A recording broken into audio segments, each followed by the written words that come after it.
Hi, I'm Ben. And I'm Josh. And this is the Bad at Magic Podcast, a podcast about games, life, and other things. And welcome to episode 16.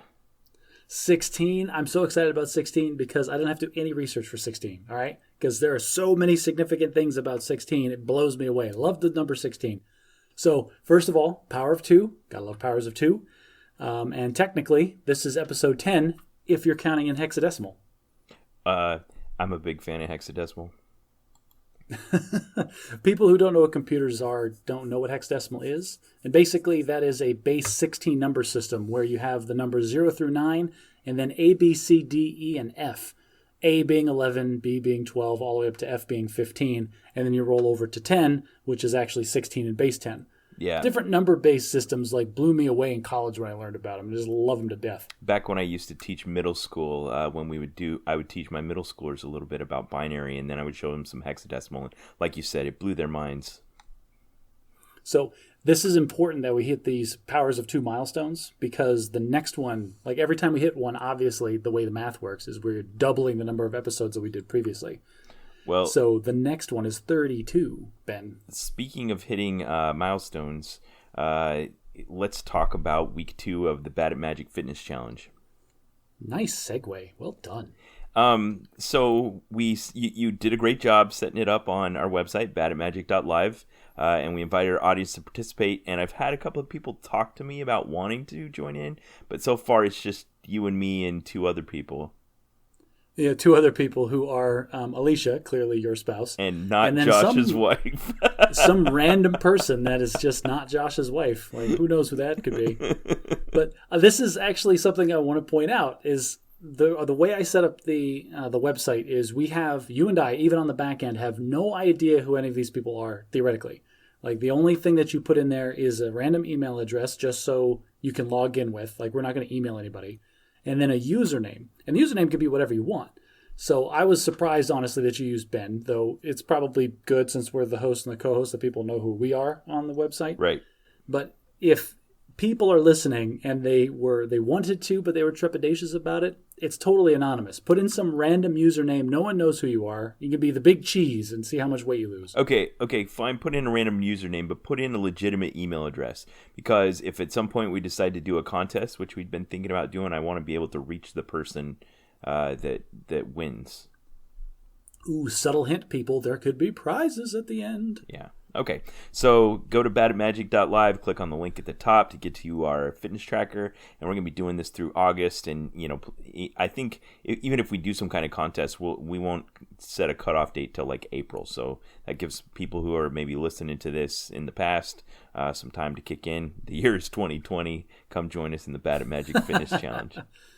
We could leave it up for ever if we really wanted to, I suppose. People listening to us in the far distant future could log in and use an already antiquated army system to measure their body fat. Yeah. Yeah. My wife was like, how is this figuring anything out about me? I'm like, I don't know. So it is an army system, which tells me 2 things. One, that the United States military spent an absurd amount of money with researchers and scientists to develop an irrefutable method of analyzing somebody's body fat. And 2, there is absolutely no way this is anywhere close to accurate. I love it. Those are both true. I'm sure of it. Yeah. So I came out scratch on this week, and it looks like you and me and you and Alicia and not Josh's wife all had a good week. We did have a good week. I think that is partly due to the fact that I can't eat out anymore. I didn't get my giant Chinese food meal that I always get on Tuesdays and my giant fatty pizza that I get on Fridays for reasons that we'll discuss later. Yeah. All right. So before we get into that, I want to forgo the usual bad at English for bad at Italian. Oh, dear. This is how can you be bad at so many languages, Ben? Well, so, as you know, I lived in Italy for 2 years and made a lot of friends there. And about a month ago, one of my friends in Italy reached out to me and started asking me about the coronavirus before it was a thing. I was like, that was kind of weird. And they messaged me in Italian, like I just speak Italian. Because like I told you, the language barrier there is deep and profound.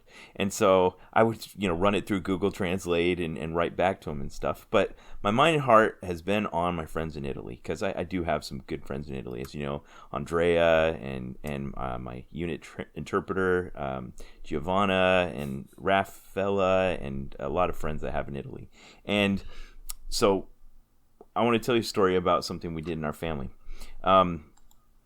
We have this activity we participate in that's sponsored by the church but adopted by our family that we call Family Home Evening. And on Monday nights, our whole family gets together and we follow a little like set program for an activity night we do together.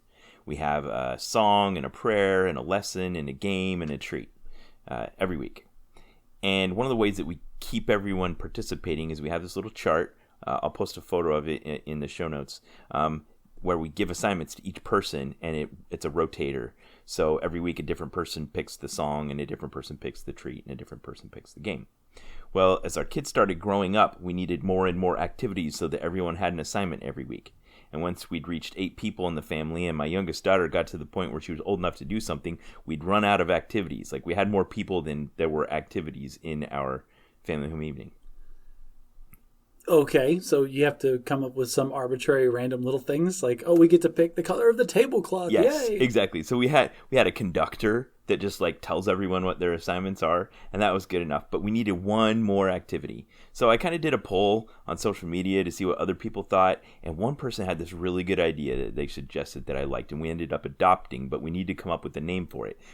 So because we were living in Italy and it kind of fit what we were doing in Italy, we gave it an Italian name.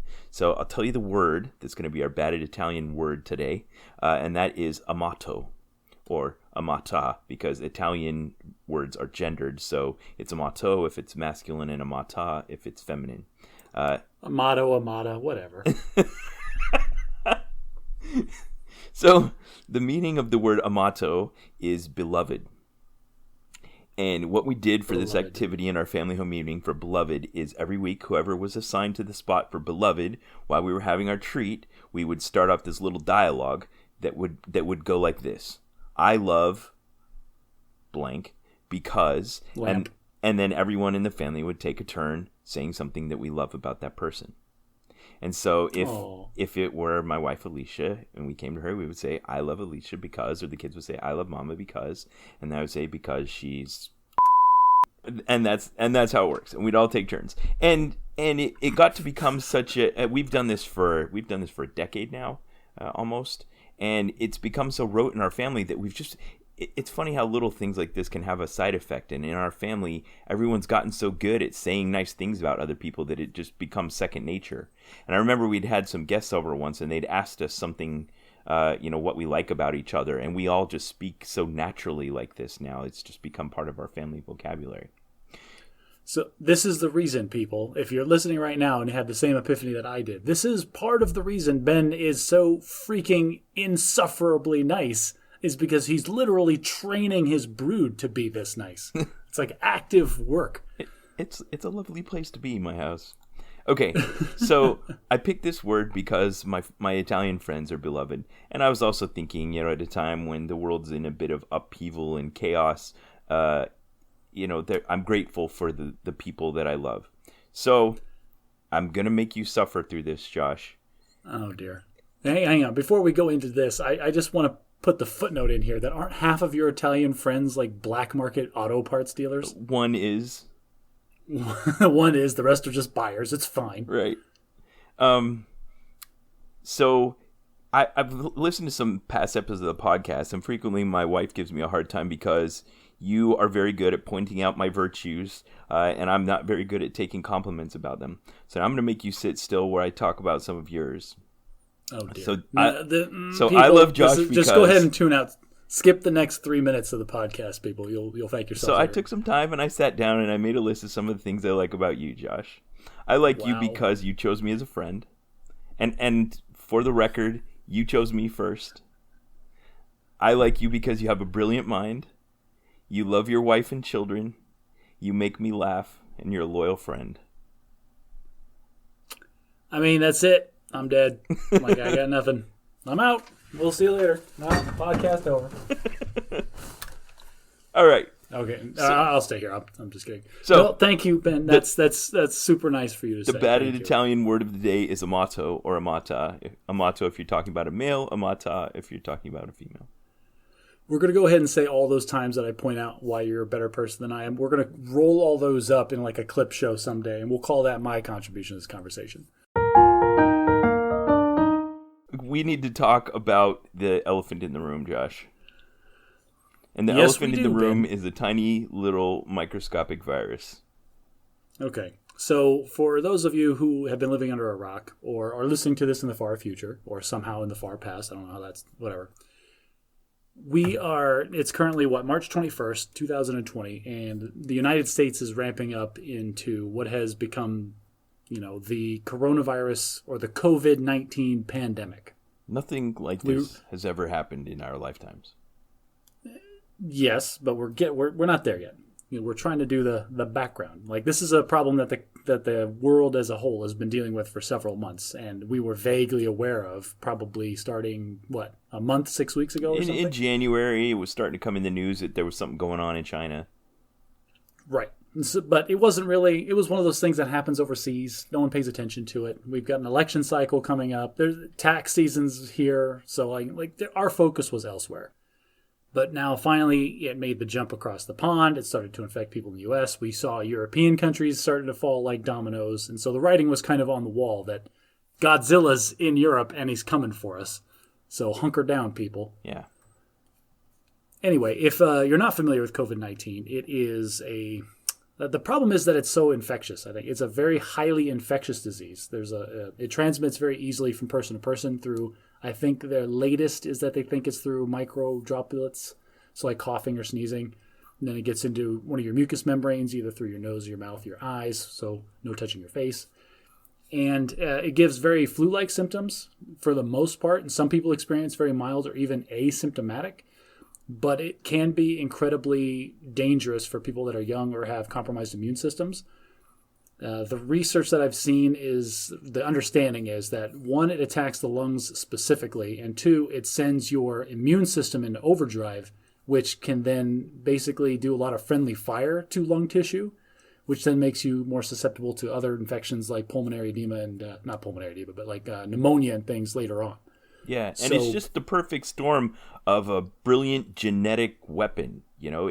It just infiltrates your cells, replicates itself.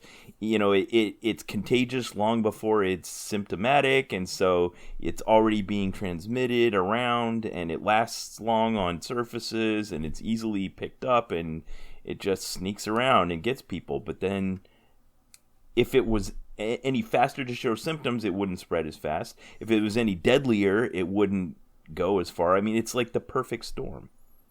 Right. And this is why it's not quite to the level of a plague, because its mortality rate isn't that high, but it is still much more fatal than like a flu or a common cold would be, but it's just by a as factor virulent. of about 10.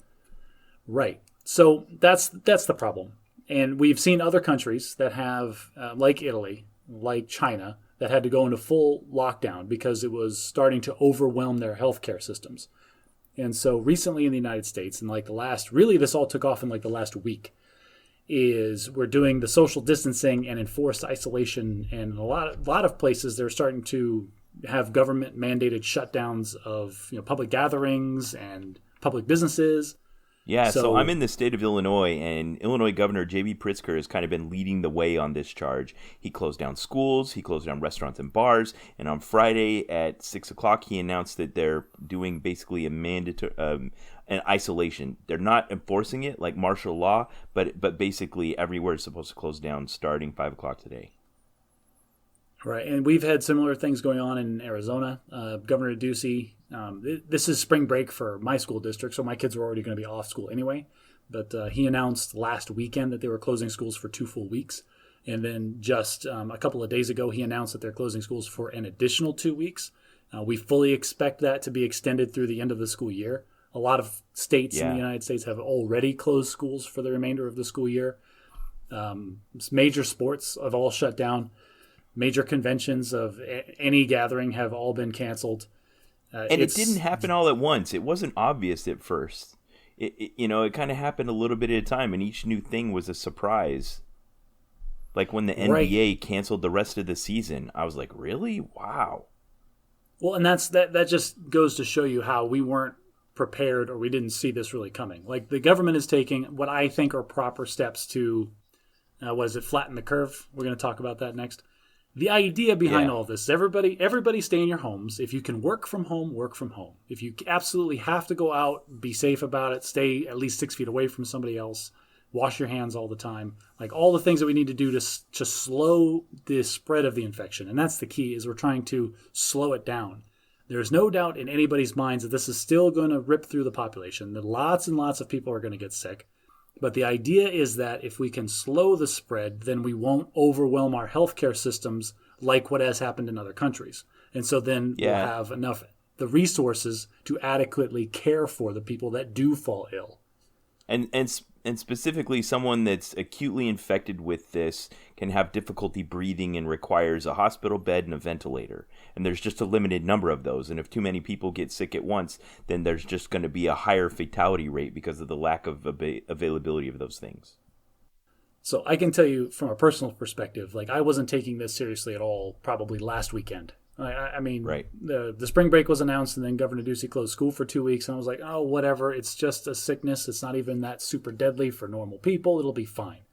But Nicole was clued into it the entire time because she made me realize something I hadn't even thought about. Because, again, I'm such a selfish, amoral jerk that all I'm thinking about is me. And I'm like, if I get it, I'll probably be fine. I'm a pretty in-shape guy, middle-aged, but it'll be okay. But my son has asthma. And so if Carter was to get it, he's at much higher risk for having, respiratory issues. Wow. And so it's much more important that I don't get sick, not for my own sake, but so I don't bring it home. Right. Yeah. And a lot of people are doing those kinds of calculations right now.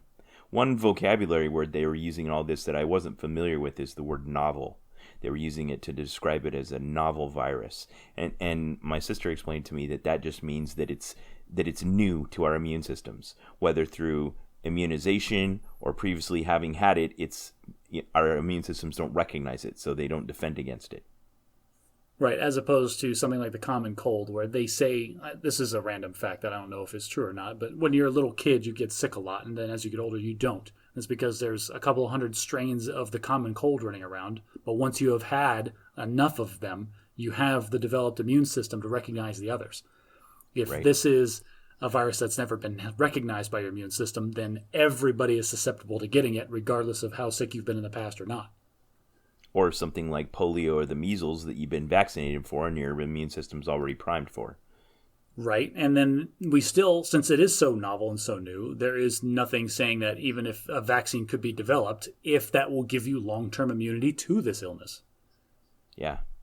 Yeah, a lot of unknowns. So when we recorded our last episode 2 weeks ago, this wasn't even a thing. Like it wasn't even on our radars. And since then, it's upended our lives. Yeah, like you and I had mentioned it as like a topic possibly for discussion, like before the show, but we didn't talk about it because we were both in the same headspace where it's in the news, but it's not really, affecting our lives that much.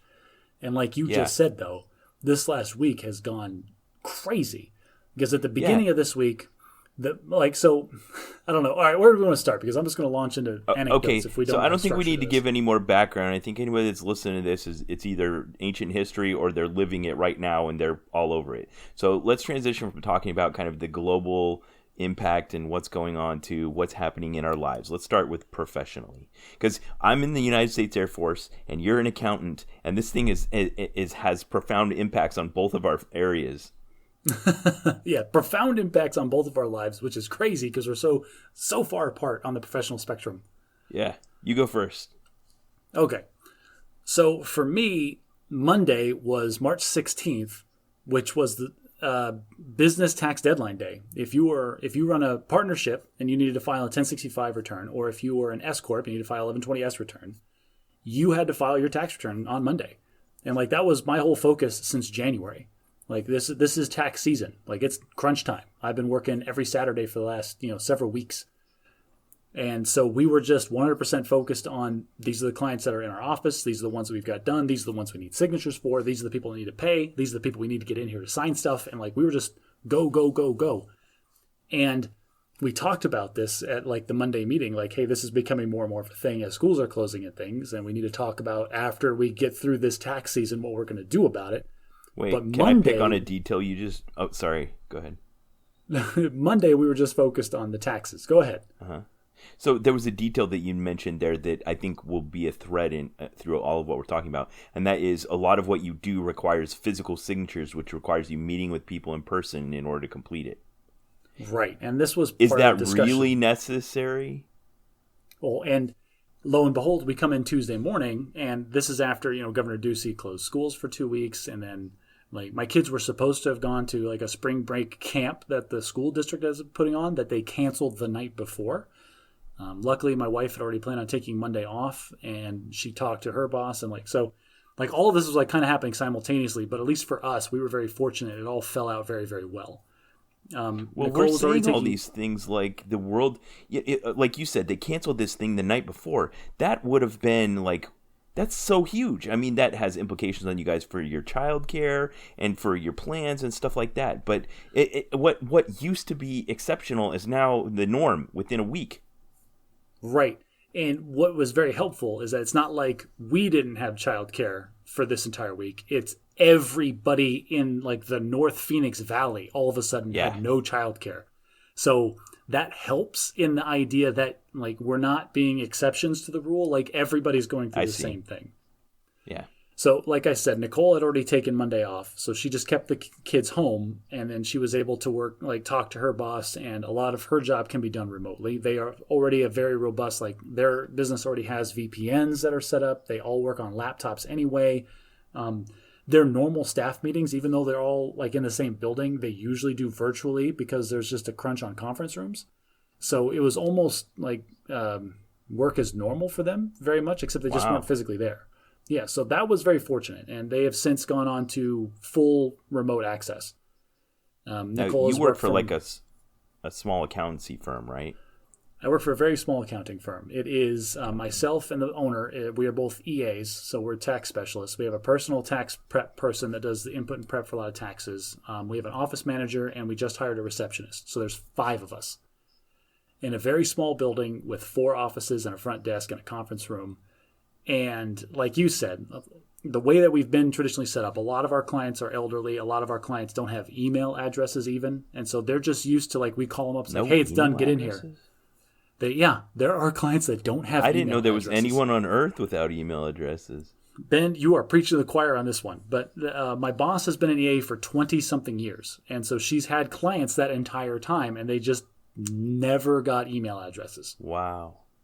So these guys, like they're great people. They're all wonderful people to talk to and work with.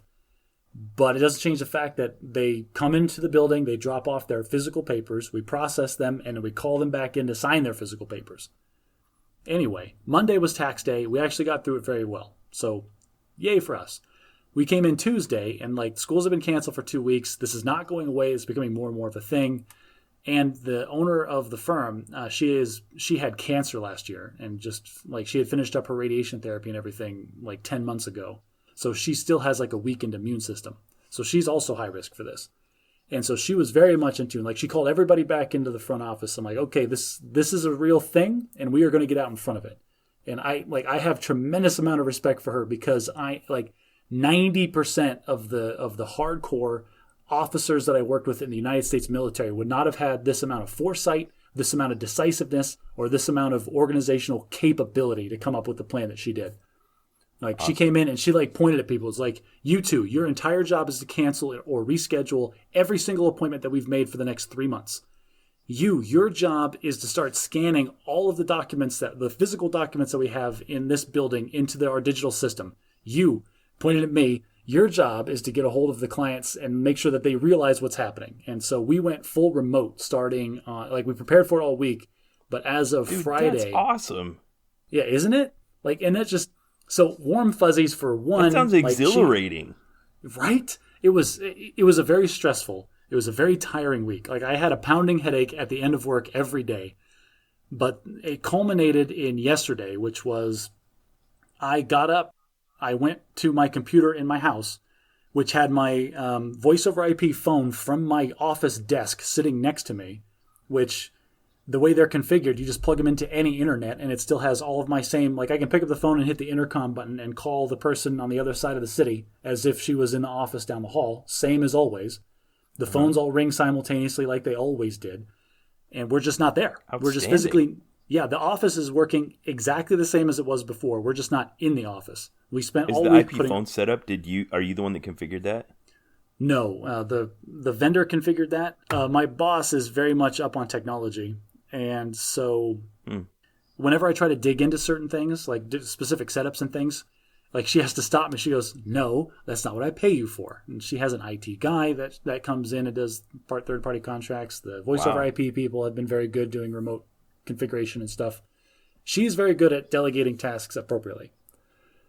So, no, but yeah, Friday, she has kids and she has the compromised immune system, and she is very much cognizant of the fact that people don't have childcare right now. And with everything going on, that we need to social distance ourselves. A lot of our clients are high risk because they're elderly.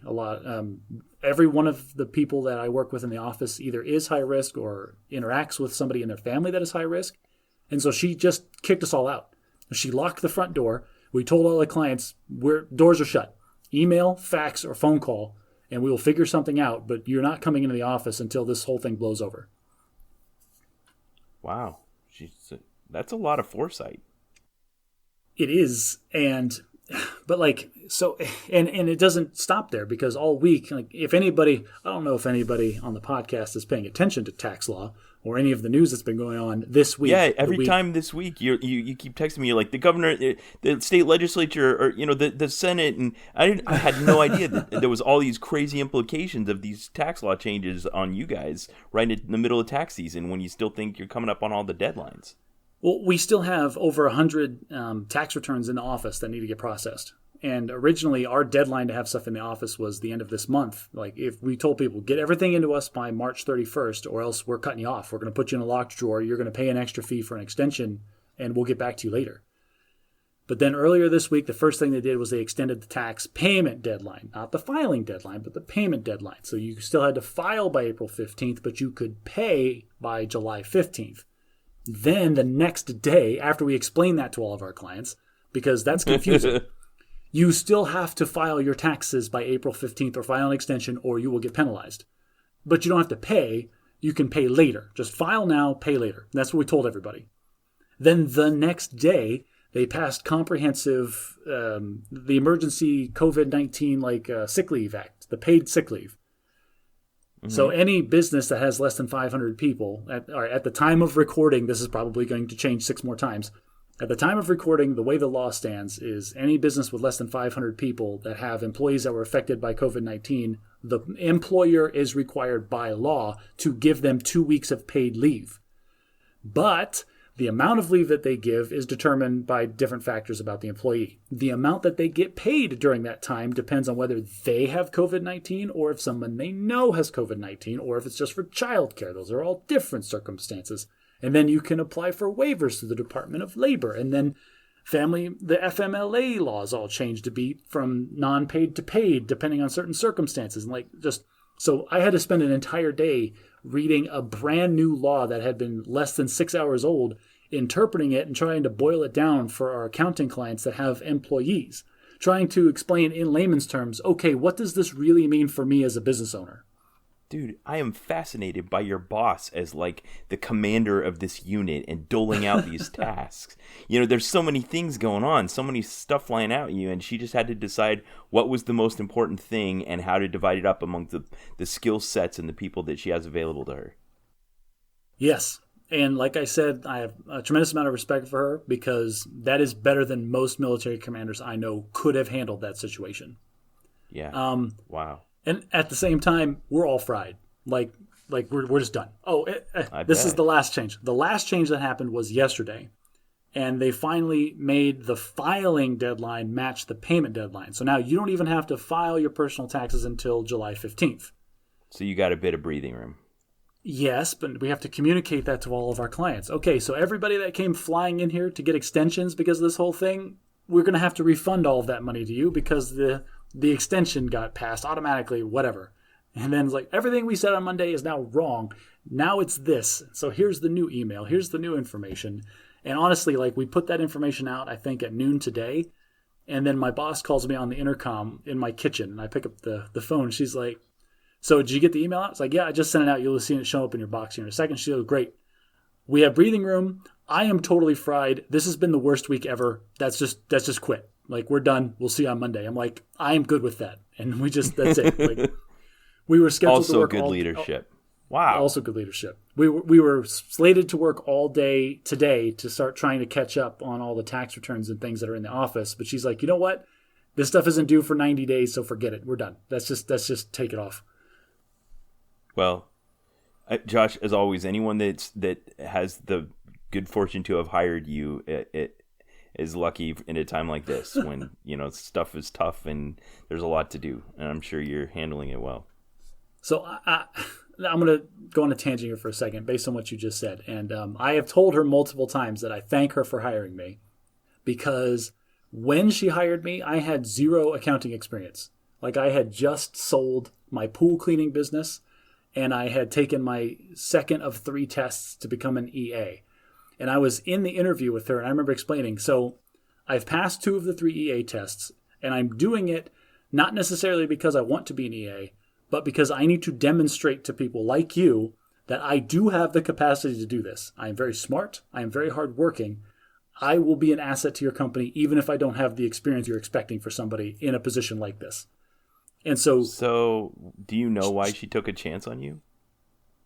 She's told me. Apparently, I sold myself very well in the interview. It's probably got something to do with just how confident and just dashing I am, I'm sure. But I've thanked her multiple times. She went out on a limb and hired me with little experience, partly because I was able to sell myself, and partly because of the way that I came across. Like, I was a military officer. I have tremendous amount of confidence. Like, I can portray myself in a good light. Right. So, and yes, these are the circumstances, like you said, that where this pays off, where I have a diverse skill set, and like, you need me to interpret some tax law and somehow email all of our clients today. Well, for some reason, I can do that. I don't know why. Yeah. All right. So you're ready for my professional? Oh, go ahead. Yeah. So, I was going to transition you, because everybody listening, like, oh, this guy's droning on and on about tax law. Like, it was so exciting. Listen, people, I felt like I was on the front lines of battle. It was super awesome this week. All the tax law changes. Big fan. But if you want something a little more exciting, I think Ben was actually on the front lines of actual battle. So let's transition to somebody that's really exciting. Okay. So recently, about 6 months ago, there's been some changes in my professional life, and basically I did something I was supposed to be moving this month. Basically, my 3-year tour at Scott Air Force Base, Illinois was up, and I was going to be moving somewhere else. But they allow you to extend your tour if you have a junior in high school in your family. So I applied for that, got accepted, but then it looked like I was going to just kind of stay in my same job I was in for another year and a half, and it had really gotten kind of stale. So I went to my managers. I said, hey, there's a lot of other jobs on this base for some of my career field. Can I switch jobs? And said, sure. And they set me up with another job. And so I stayed at the same physical location, but I went across the street to a completely different building, working for a completely different 4-star general, and completely changed jobs. And when I arrived there, one of the things they said is, hey, as an additional duty, you're going to be an augmentee for the commander's battle staff. The commander's battle staff is stood up whenever there's a crisis, and we need people to do it. And normally you just sit, and you've participated in these before, I assume, Josh, but I'm going to describe it for our listeners. So Somewhere on the base is a big empty room with like a data wall on one end, kind of a conference table and a command row up front, and then a tiered like stadium seating, 5 rows of like desks where functional experts of every different functional area can come and gather all together in one room. And just like your boss did with her staff of 5, you can hand out tasks to people across an entire spectrum of areas and functional specialties. Right, and it's very important to make this distinction, because the typical way that stuff flows in the military is that the commander hands it down to the commander of whatever function, but that they're in a different building, and so they have to schedule time or a phone call or an email or something.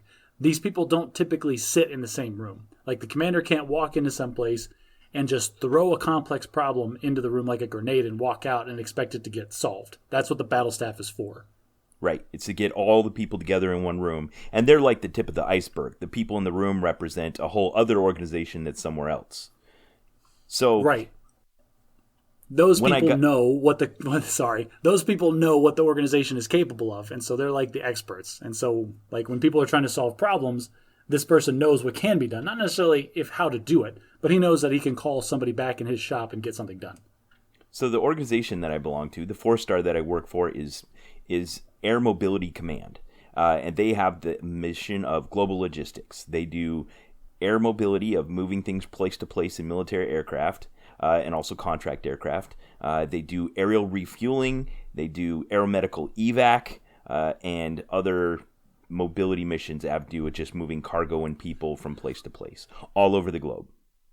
And people, if that sounds boring, just think about like having a global conflict, like say Afghanistan, just pulling a random example. And these are the people that have to figure out, okay, there's this X number of people in Afghanistan that are going to need Y amount of food in Z number of months. How do we get that food from all over, wherever we're getting it from, to them in the time that they're going to need it? Yes, using a limited number of aircraft and air crews that are available to do everything else that needs to be done everywhere in the world. Right. Talk about the most complicated efficiency problem ever. And on top of that, they're also doing things like taking retirees and putting them in the extra seats and flying them from place to place, which will come into this equation. Oh, wow. So when I got there, I thought I was going to be trained to be an augmentee to the crisis battle staff in the back row representing the cyber functions, the communications functions. But due to a misunderstanding, they trained me to be an executive officer where I'd sit in the front row next to the director of the battle staff. Oh, dear. And yeah, so I thought I was just going to be, the guy in the back of the room taking the random tasks related to computers and networks. And instead they trained me to be in the front. But again, this is a month ago, and nothing was going on in the world. And they're like, okay, we're just going to put you on this on-call roster. And if ever anything comes up where we need to stand up this crisis battle staff, and it happens to be your week, we'll give you a call. Oh. And this never happens, people. Like, this never happens. So the first week I got put on the schedule. They scheduled me for a week of nights, like 7 days straight, 12-hour shifts of nights, and then the COVID-19 crisis starts to hit, and they stand up the battle staff. And so I instantly go from, hey, you were supposed to come into work on Monday, to at normal duty hours, like banker business hours, to, hey, come in at 6 p.m. tonight and stay till 6 a.m. tomorrow morning and do it every day for the next 7 days. Oh, that first night must have been a killer. And when they say 12-hour shifts, they're not really 12-hour shifts, because you got like an hour-long transition briefing at the end of it. So it's 13 hours. So it was 91-hour week.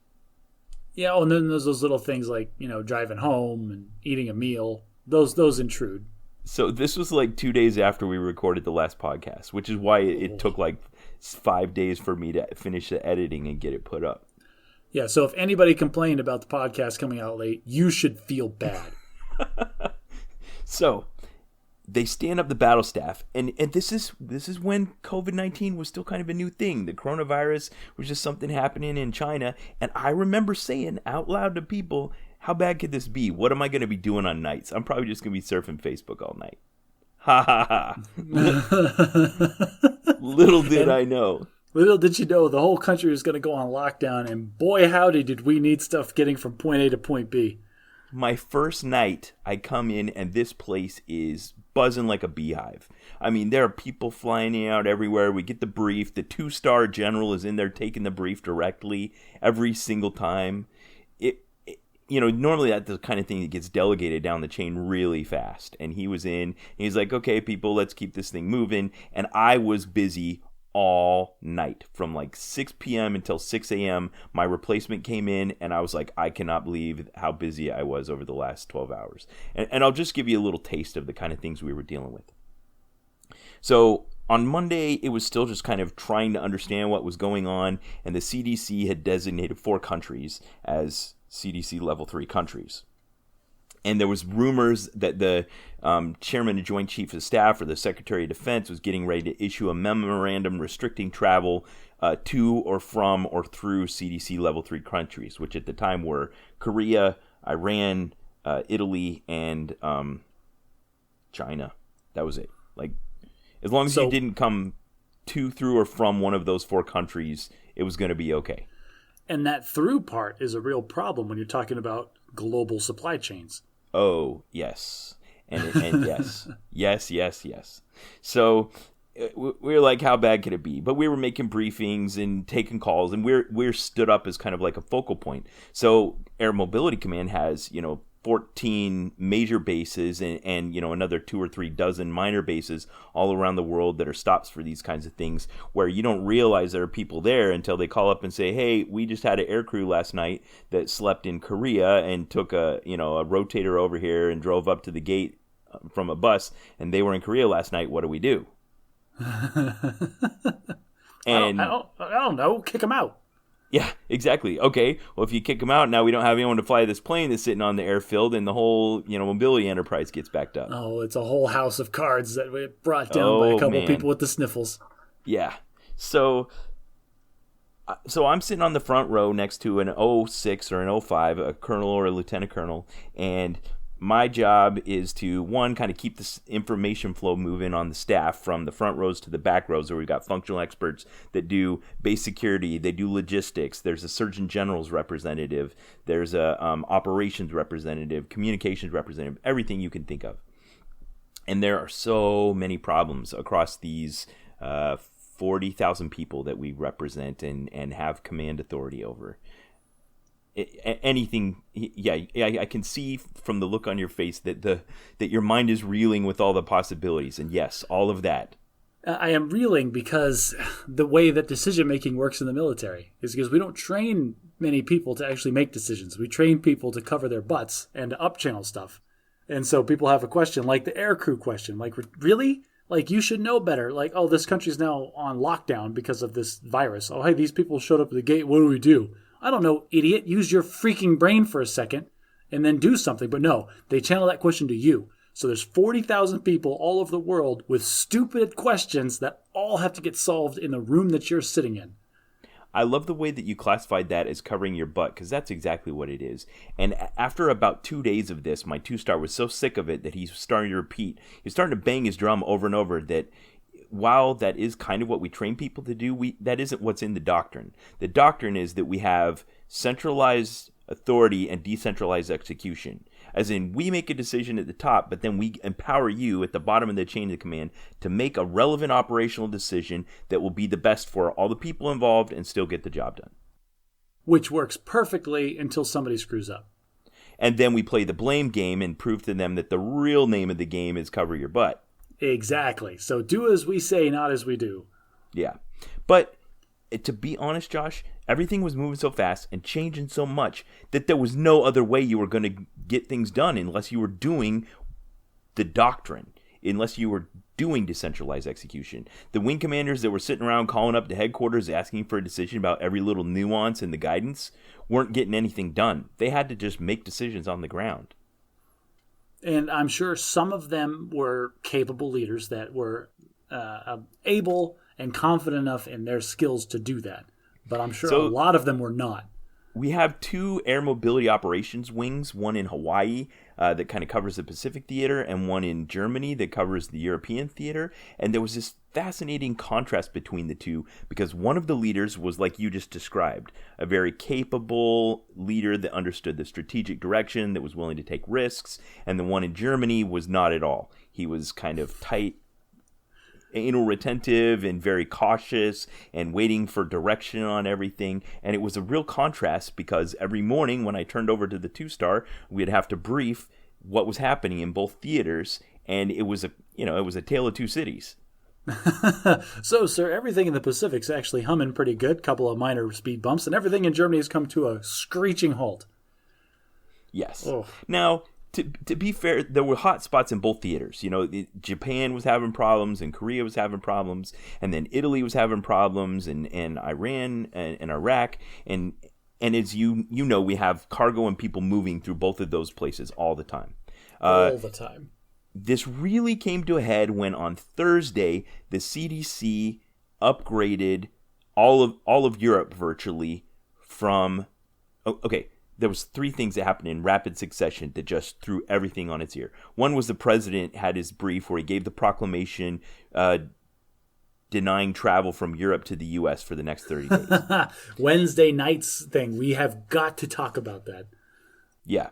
Then the Secretary of Defense issued a memorandum forbidding travel from anyone in the Department of Defense, military members, or anyone funded by the Department of Defense, like civilians and families, from to or through CDC Level 3 countries.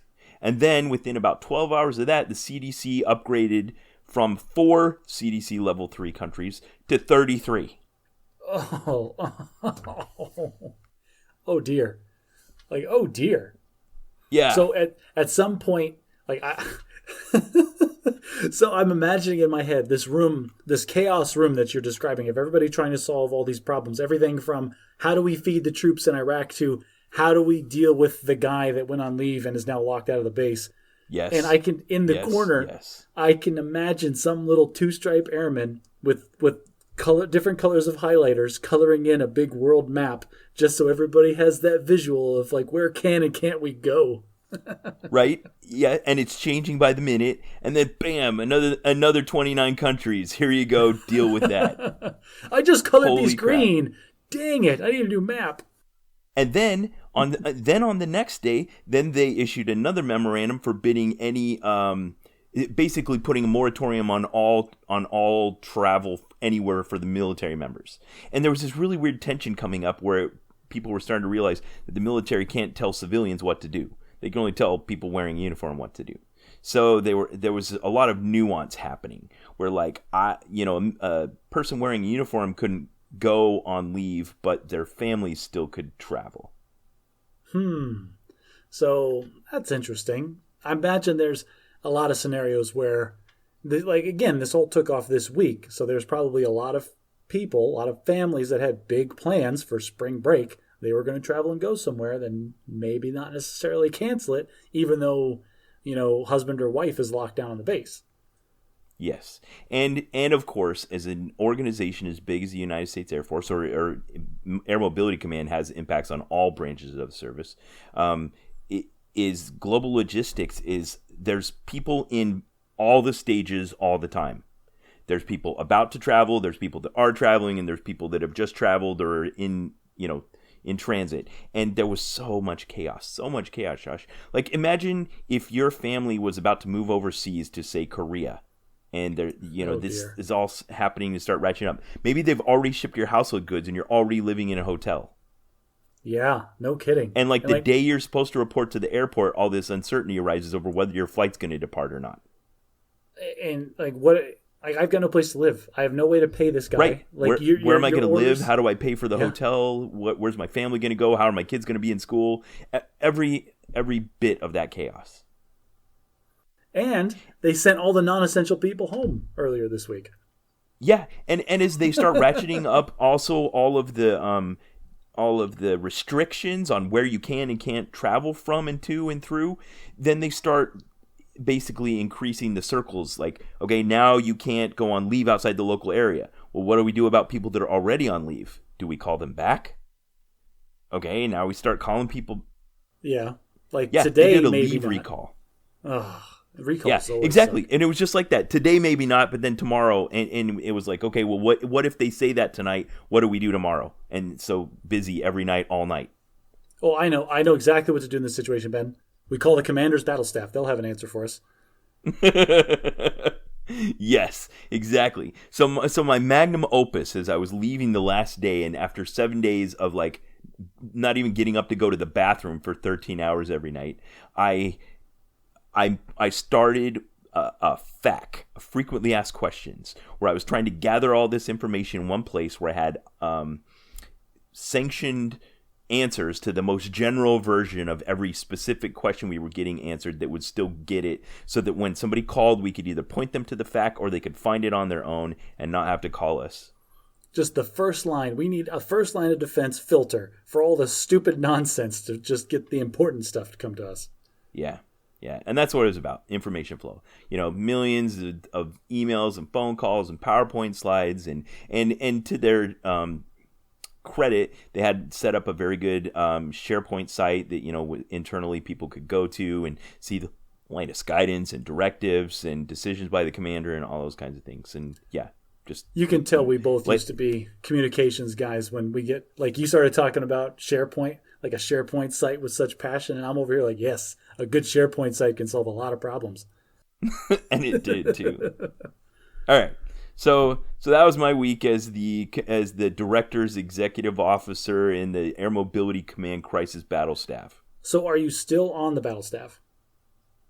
So my week was over, and the 2-star that was running this thing was recognized that doing someone for 7 consecutive days basically was endangering them personally and also endangering the mission because someone's effectiveness lags after that kind of operations tempo. Yeah. Like I've never had that high of operations tempo when I was deployed. Yeah, so you were probably, people were asking you basic questions. Like, hey, you want a sandwich? And I can just see the blank stare in your eyes for, what's a sandwich? Yeah. So that post that I was in is augmented across, a large staff. And there's a manpower pool of people that does it. And I, in the first week, had done more than anyone else by a factor of about 2. So it's going to be a while for my... Yeah, part of that being the fact that the exec is always like a point man for things to get done. And the second part being you're Ben Rich and boy sucker, like you're going to excel in whatever the freak you do. It's like you're going to put everybody else to shame. Great, I got to come in and do Ben Rich's job. The 2-star, after the first briefing, looked at your replacement and was like, God, I wish you were Ben Rich.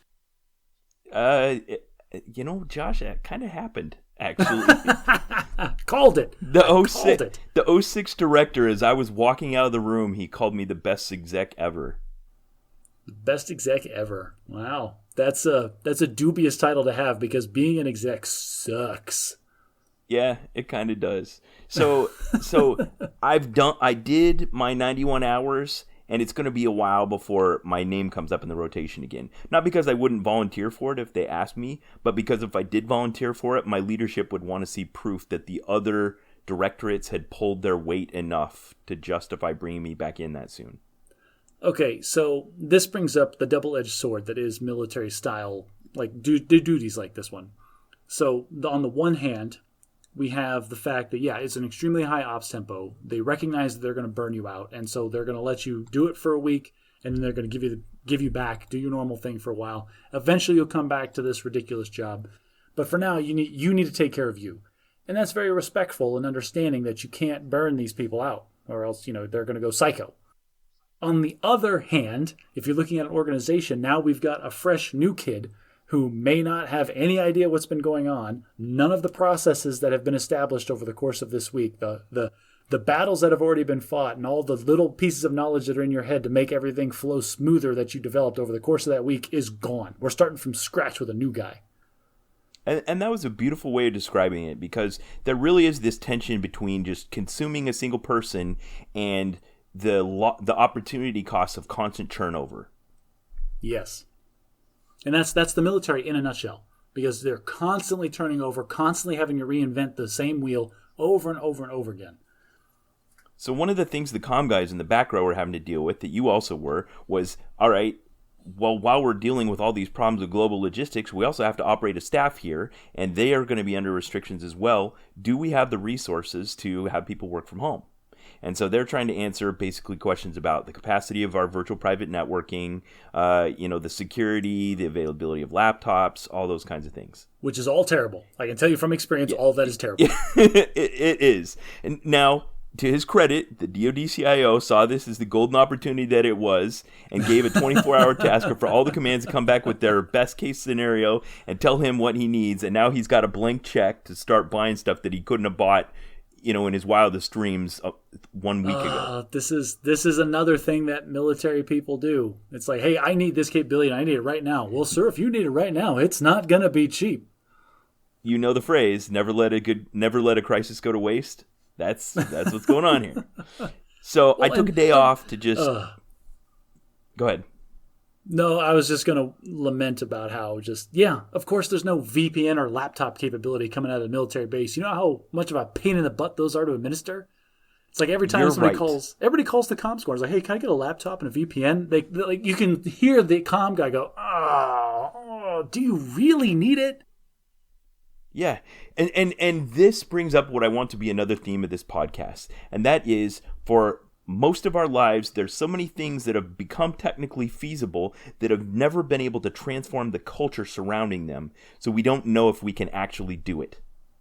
Like, yeah, you could work from home, but that's not what we do here. Oh, you know what? That's not the way we work. What you just said is boiled down into a meme in such a perfect way. I have to quote it here, and we'll put it in the show notes. And that is the meme that came out earlier this week, and my wife texted it to me. And like every day I've thought about it, and every day it gets more true. Well, I guess we're really going to find out which meetings could have been emails. Yes, exactly. Because, we've had this creeping feeling for a long time that our technology and our ability to communicate has made a lot of the old ways of doing business obsolete. But as I once heard a wise man say, culture eats strategy for breakfast. And there is a very strong culture surrounding all of this stuff. And it doesn't change overnight. Or does it? Unless you have some weird giant catalyzing event that forces change. Yeah. So I took a day basically to switch my circadian rhythm back to days, and I went back to my day job, which had not at all waited for me. It was just piled up 250 emails, and they were in the process of making this immediate transition to working from home. Like, I got to work and they said, you cannot be here. Nice. Well, thank you. I will go then. So I picked up my laptop and I went home and I spent like 4 frustrating hours trying to connect to these limited VPN resources, and then trying to synchronize 250 emails over, the latency was horrible, the bandwidth was terrible, and it was really frustrating. Ben, just hit send and receive and go get a sandwich. Well, the thing is, there's important stuff I had to do in that job. Like, I had, and no one's willing yet. You know how the day before they changed the task deadline, you were still working to the old deadline? Mm-hmm. Yes. Well, in my day job, we're still working to the old deadlines. We haven't yet had someone go, okay, we can change the deadlines. Here's our new project delivery date. Here's our new goal. And that's a failure of your leadership to recognize the higher priorities. It's like, oh, nobody's told me that I can blow all this stuff off, so I'm going to press forward as if I've got to do all this stuff.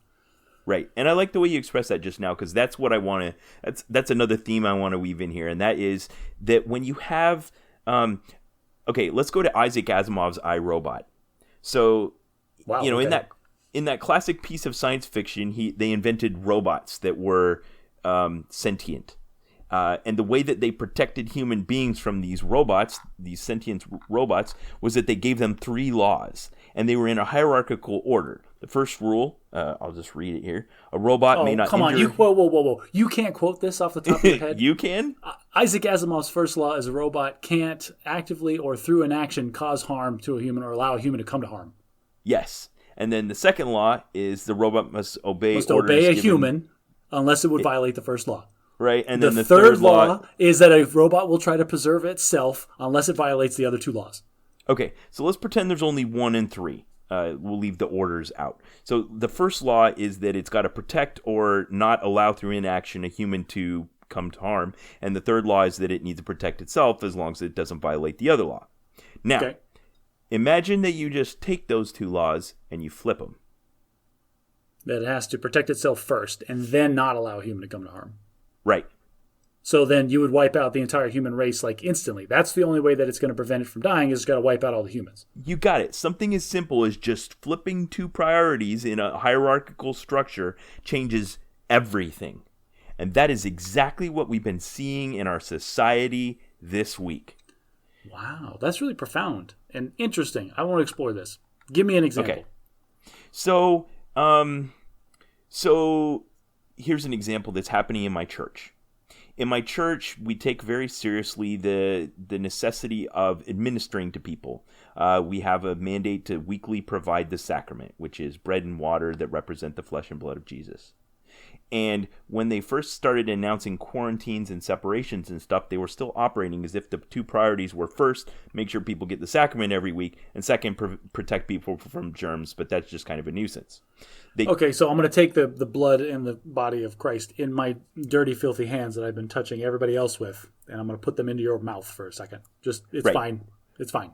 Right, but they canceled meetings in our building, so what they were going to do is kind of set up this like roving team of people that would go around and so we were meeting the spirit of the law, which was that everyone has to stay in their homes, but we were still just completely violating, what was really supposed to be happening, which was protecting people from the transmission of germs.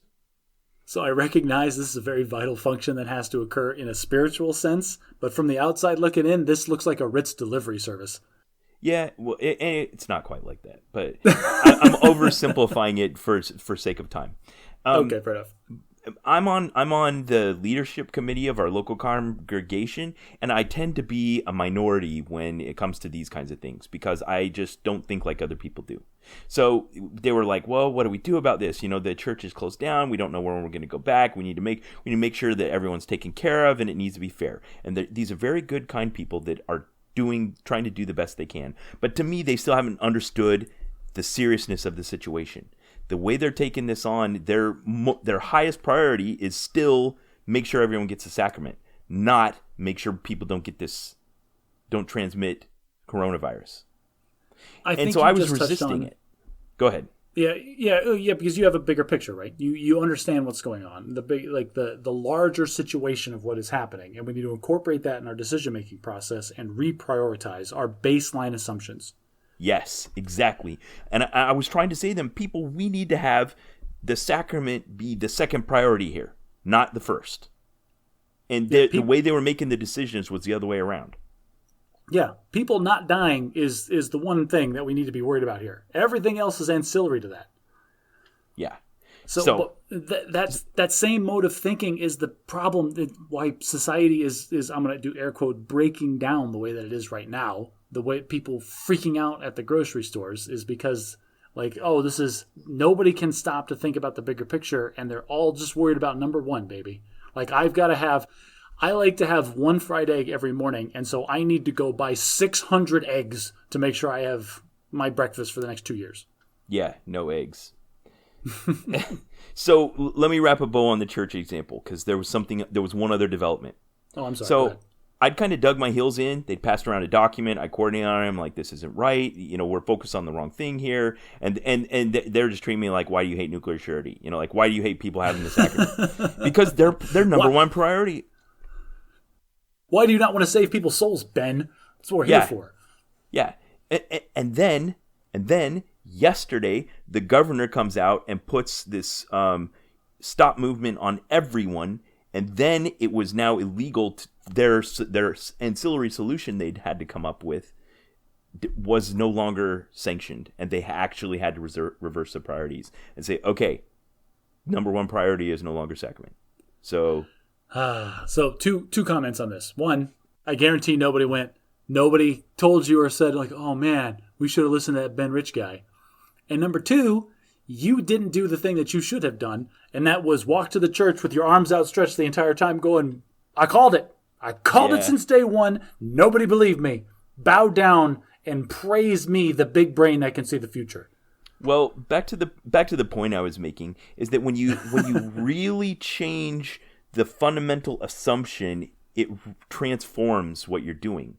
I mean, like with school, if your number one priority is educate children or have children in the building for 180 days a year so you get state funding, then you make decisions differently than if your priority is don't transmit an infectious disease. And then worrying about how many days they're in the building is secondary. I like this. You're right. This is forcing a lot of people in a lot of important positions to reevaluate the baseline assumptions. Like every educator in the country was like, okay, we need to teach kids. But they never thought about the procedure of well, the kids are obviously going to come to school. They're obviously going to sit in this room, and we're obviously going to have a 1 to 30 ratio of somebody with the knowledge dispensing knowledge to these 30 kids. That's how it works. But those are the baseline assumptions, and they work within that box. Yeah. This has really, like you said, made people go back and analyze what they took for granted. Now, one of the chaotic, and this is a complete tangent, but one of the chaotic things that had happened in my life is I've been having problems with one of my teeth lately, and I had scheduled an appointment to finish a root canal on the day that I was finished my 7 days of consecutive night shifts, and then it was during the day. Oh man, if you are gonna get like seriously drugged up at the dentist, that's the perfect time, coming off of like the world's longest and most stressful shift ever. Okay, so I've just finished 91 hours of like pure chaos, and then I come off, and I didn't want to reschedule my dental appointment, but it was at 1 p.m, and I'd gotten off at 6 a.m. So I kind of had to stay awake for the next few hours, and I show up at the dentist's office, and I'm sure I had dark circles under my eyes, and I was kind of staggering, and I sit in the chair, and they're like, and they ask you all the usual questions, like, are you in good health and stuff like that. I'm like, I'm fine, but I guarantee I'm going to fall asleep during this. Listen, Doc, I've had the most stressful week of my life. Give me the good stuff. Well, they numb me up and they start the operation. And I'm kind of drifting in out of sleep, and I'm like waking up when they like stab me in the gums or like burn my lip with the cauterizing thing. I got a freaking root canal. Oh my gosh, it was the worst nap of my life. Oh, this would have been such a pleasant time if it wasn't for the people drilling into my face. Yeah. 2 stars. Anyway, but I don't know if I could even get that appointment now. Like I'm kind of glad I got him to go through with it when I did, because just every day it felt like the number of things in the world that had changed doubled. You know what? This is a great transition, because we just talked ad nauseum about our professional lives. Let's talk a little bit about how our personal lives changed. Go for it. Okay, sure. I'll go first. So the biggest thing is obviously, like, what am I supposed to do with my kids now? Because Nicole and I both work. The kids, like Carter was scheduled to go on spring break this past week. So we had paid for and lined up. The school district does a great, like every vacation, they know there's working parents and they have camps. So there was a spring break camp that was going to be at one of the elementary schools where it's like a standard thing. You drop off the kids. They have structured activities all day. Some of it's learning, but mostly it's just, structured chaos. It's like a kennel. It's like just pen them up, and as long as you pick them up alive, it's fine. They might have gotten tore up a little bit by the other kids, but it's fine. That was the plan, and then they canceled it, and then they shut down the daycare for my daughter. Again, luckily my wife, she was already planning on being home on Monday, and then they transitioned. Her boss has kids in the same school district, so he was experiencing exactly the same problems, and she's been teleworking all week. She has her laptop. They have good VPN connections. I set it, like, she took over kind of the new desk setup that I had, right? So I just bought a brand new fancy ultra-wide monitor. Ben, if you, like, tangent. If you don't have an ultra-wide monitor. Yeah. For my new computer, I wore Nicole down and I got a fancy new ultra-wide monitor for it. Yeah. And, like, you're laughing because I'm dancing a little bit because it's brilliant. It's the first ultra-wide I've ever had. People, get an ultra-wide monitor. It'll change your life. Anyway, so she took over that. And she's been working there all week, basically. And it's been fine. Like, her job has flowed just fine. She has a structure with the kids. Like, and this is the other thing. Like, we're talking about education. What are we going to do with these kids? Well, I mean, Nicole does research for, I don't know, a couple of hours. And she's found all of these free resources for elementary school, like, lessons that are completely taught online and interactive. And the kids love it. Like, that's for awesome. 1 or 2 hours a day, both of our kids sit down with our Chromebooks and they do just schoolwork while mommy works on the computer. Then for me, like I said, we spent all week transitioning to go remote, and Friday yesterday was the first time. So I knew this was coming, and so when I got off of work late every night, like, instead of doing the normal thing, because, oh, by the way, after school karate, all canceled. Nobody goes to the karate dojo. After school dance class, all canceled. Nobody's going to the dance studio. Gymnastics class, all canceled. Nobody's going to gymnastics. So and there wasn't even time for there to be like uncertainty. Like, it was like right up until the moment it wasn't canceled. I mean, it was canceled. It wasn't. Exactly. There was no middle ground. There was no, hey, this might be coming. There was, we're having classes tomorrow, no problem. And the next day, all classes are canceled. Yeah. And so, yeah, it's so sudden. Yes, and both the dojo and the dance class have transitioned to online, like the Zoom thing. So we have a tablet. Like this is the thing. Like this couldn't. This is another thing. Like you were talking about. All of the things that we're doing in my household could not be possible without the high-speed broadband internet that is ubiquitous in the northern hemisphere. Yeah. And the fact that I have no less than like 6 internet-connected multimedia devices with cameras on them in my house. Yeah. So like for karate class, they live streamed the instructor, and then they were using a multi-conferencing tool. And so my son set up the tablet on our ping pong table right at eye level for him. He can see the instructor can see him, and provided feedback the entire time. And he's now done multiple karate lessons completely virtually with all of his friends virtually connected at the same time. Wow. Which is crazy. But I spent the whole week like building. I had to build a monitor stand, and then I moved a bunch of like excess peripherals because, again, I'm a computer hoarding guy. So we had like 3 or 4 monitors back in a closet and like some old computers and stuff.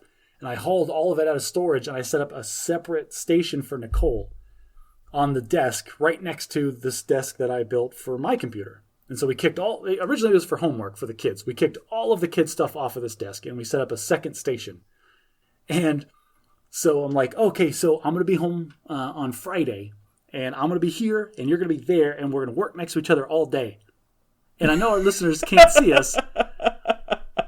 Like, all right, you want to just... Won't it be great? Won't it be great? I have a big smile on my face. I'm genuinely looking forward to it. When you guys met, you were in the same unit, but you didn't even interact much then. Right, because we did different functions. She was HR, and I was, comm. But she, like, literally, like, her reaction was, I don't know. Like, that was Nicole's reaction. I'm like, honey, this is going to be great. And then I went to work on Thursday, and that was the thing. Like, okay, so is everybody ready to work from home? And I was super excited again. I'm like, yeah, I spent all week, like, setting up a separate station. So I'm going to sit right here, and my wife is going to sit right next to me. And all 3 women in the office at the time looked at me and went, are you sure? Sucked through their teeth. Yeah, it's like, is that a good idea? Like, why am I the only one that's excited about this?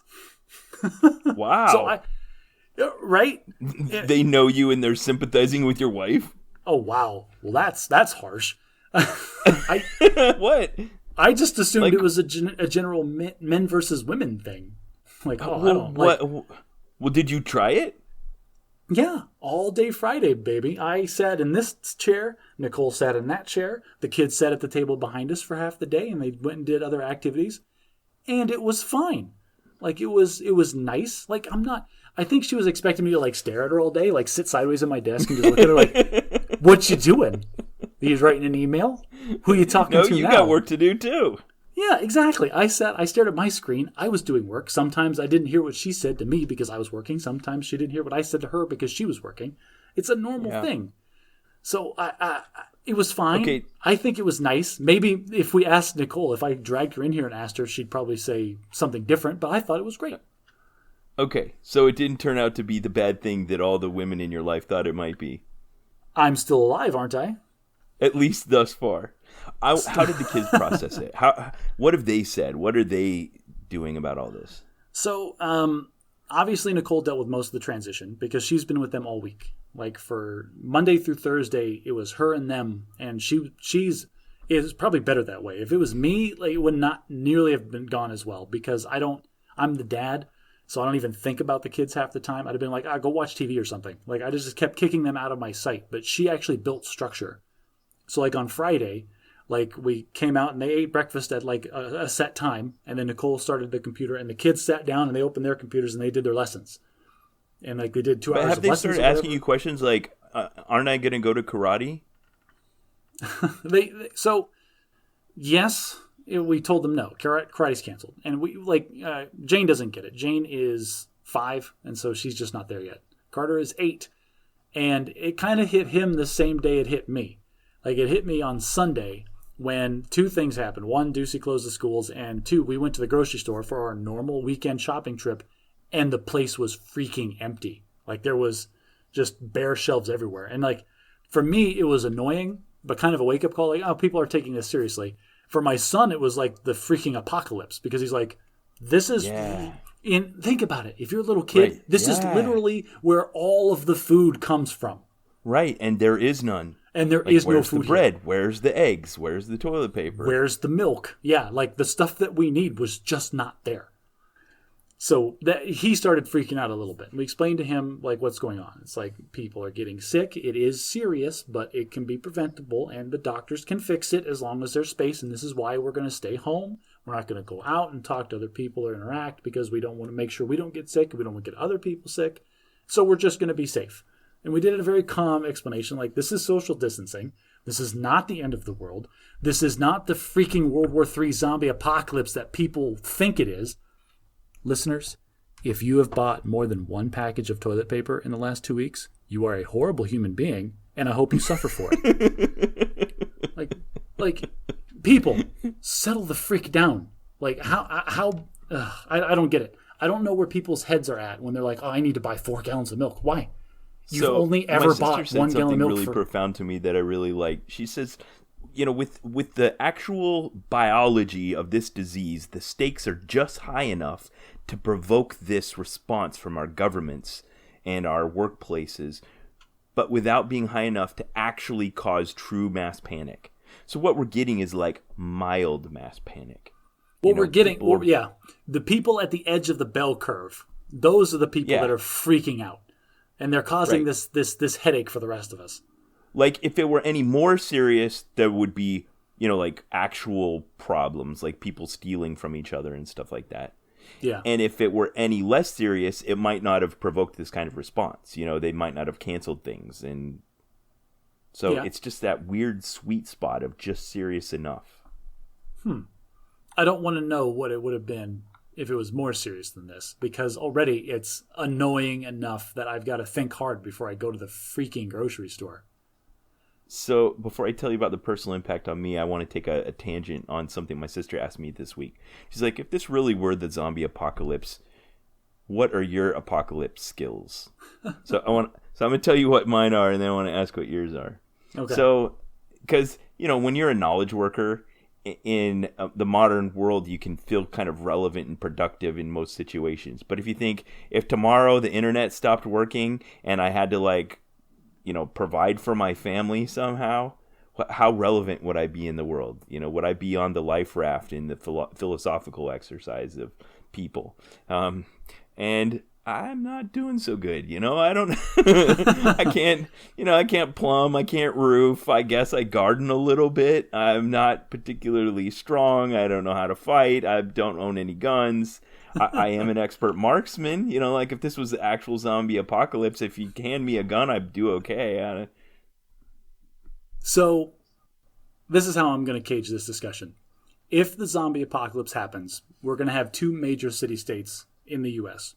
One of them is going to be led by Ben Rich, and he will be on paintings in everybody's house, because this is the man that brought us together as a community and told us how to bind together and pool our skills and resources and to create this semblance of normalcy in an extraordinary time. And he led us from the front, and he was the first one to fall because he sacrificed himself to try to save somebody else or something. Like, you would be a martyr that created this wonderful thing. I have no doubt in my mind, and everybody would praise and love you for it.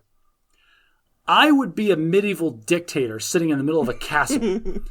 Like, my skill set would be the complete amoral way that I would just shoot people down. Like, shouldn't we have a vote? No. Shut your face. Do what I say if you want to live. So you have constructed, in the time that I've known you, you have made actual chainmail armor. That's true. You've built swords. For fun. Like, I could see this. You've got some legit apocalypse skills. So this maybe they're probably not good skills, but like in the time where everybody was fleeing to the grocery store to try to hoard, I would be the one at the Home Depot turning it into a fortress. That's my go-to zombie apocalypse plan. Like, we have all the materials we need in this place. We're going to turn this into an unassailable bastion of defense. And then we'll figure the rest out later. Our family just is SOP, because of how many people there are in the house, how many butts there are to wipe, keep, like a Sam's Club 40-pack of toilet paper in the garage. And we just happened to have gotten one recently before this thing hit, and so I didn't even think twice about needing to buy toilet paper because we have plenty. But my kids were playing outside the other day, and they'd left the garage door open, and I was slightly worried that someone could go past our house and see the big thing of toilet paper sitting in the garage, and it could be in danger. That is the most ridiculous thing to have to worry about in the scenario that we are in. We have people. Does it not sound plausible, though, that someone would steal toilet paper out of someone's garage? That's why I'm so angry, because it is totally plausible. There are like entire countries where the healthcare system is collapsing, and society as we know it is at the brink of total and utter anarchy. And people are hoarding toilet paper. And people are hoarding toilet paper for a disease that does not affect your gastrointestinal tract in any way, shape, or form. Yeah, this is a weird, societal-wide case study in when something tips. Like, why did it tip? Because we're kind of connected on TV and the internet, and just this idea got seeded in the zeitgeist of there's going to be a toilet paper shortage. Somebody just put a video or something on the internet, and it went viral, and... So I am like 100% on board, because for a while here in Arizona, tortilla chips, you could not get tortilla chips anywhere. And like, I am 100% convinced that there was this big crowd of people like at the governor's office, like, Governor Ducey, there's no toilet paper. What do we do? And there was some tortilla chip lobbyist or some executive in the crowd that went, yeah, and there's no tortilla chips either, guys. All the tortilla chips are going. And then all the tortilla chips flew off the shelves. The other weird part about this thing is I don't know anyone personally who has hoarded toilet paper. I don't know anybody in my life. Yeah, everybody me I've talked to makes so everybody makes fun. It's like, I don't know who these crazy people are buying all this toilet paper. So either like somebody's lying to me and it's like, oh yeah, those people are crazy. I only bought 65 rolls instead of 40. Like, or I don't know, like who is actually buying all the toilet paper? Yeah. Yeah, you're right. And the same as the fact that I don't know anyone that's hoarding the toilet paper, I also don't know anyone or know anyone that knows anyone. I'm on like Kevin Bacon rules here that's been infected by this thing. And yet it's having such a profound impact on all of our lives. Yeah. Why is my grocery store empty? Like, I don't know anybody in this town that's been infected. There's been 100 people in the entire state of Arizona that have been infected. Why are all the grocery stores empty? Yeah. So, but the weird thing is the supply chains are still moving. I mean, unless the level of panic goes up, it eventually the system's just going to catch back up. And there's going to be people with garages full of, like hand sanitizer or whatever. And won't they feel stupid? I hope they feel super stupid. Yeah, now, I saw a Costco note that had gone viral about we will not accept returns on the following items. Yeah, screw those people. That's why. For those people. Don't come crying back to us 3 months from now when you liquidated your 401k because you wanted to buy toilet paper. Now, I will say something funny. I was doing again, we have not panicked. We do our normal grocery shopping. I was out there doing my normal weekly grocery shopping, trying to just piece things together. It's like, oh, Nicole said we need chicken. There's no chicken. I guess this turkey meat will have to do. But we needed rice and there's no rice. Good luck with that. Good luck with rice. Well, now there was 2 bags left, but they were giant bags, like 25-pound bags of rice. And we needed rice, so I got a 25-pound bag of rice because that's the rice they had. Right. But then I go to the checkout counter, and the lady's just buzzing my stuff, the boop, and I'm like, how has it been here? And she's like, people start lining up an hour before we open. It's been crazy. I'm like, I go, I don't know why people are freaking out so hard. Like, everybody just needs to calm down and do their normal shopping. And then at that moment, this lady grabs my 25-pound bag of rice and slides it across the booper, and then just gives me that little look like, really? And 25-pound bag of rice. She doesn't know the shelf's empty. Yeah, it would have been much slicker for me to just keep my mouth shut, but I couldn't help it. I'm like, it was the only bag left, and I just felt so dumb after that. That's great. So this brings out something that has been happening in life. We like to complain about the violations on our privacy and the intrusions in our lives with our personal information. But this is an area where I've actually enjoyed the invasions of my privacy. I have provided my email address to companies for whatever reasons. I've joined their frequent shoppers club. I have installed their app.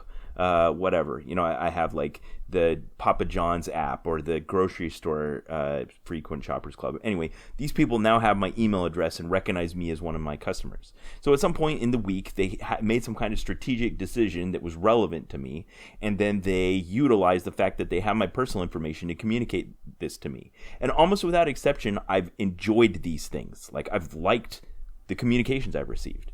Hey, here's what we're doing to protect your health and safety. Hey, here's what we're doing to make sure our employees don't suffer during this time. Hey, here's what you can do to help us.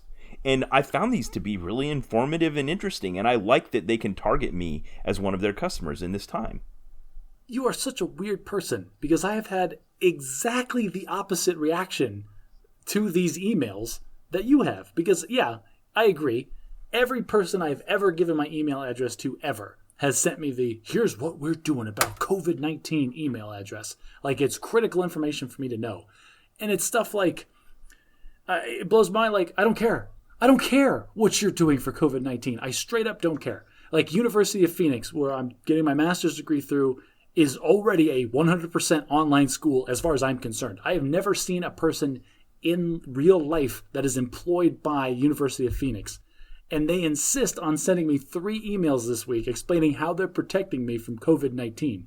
And every time I look at the email, I'm like, unless it's a computer virus, you guys are fine. Stop emailing me.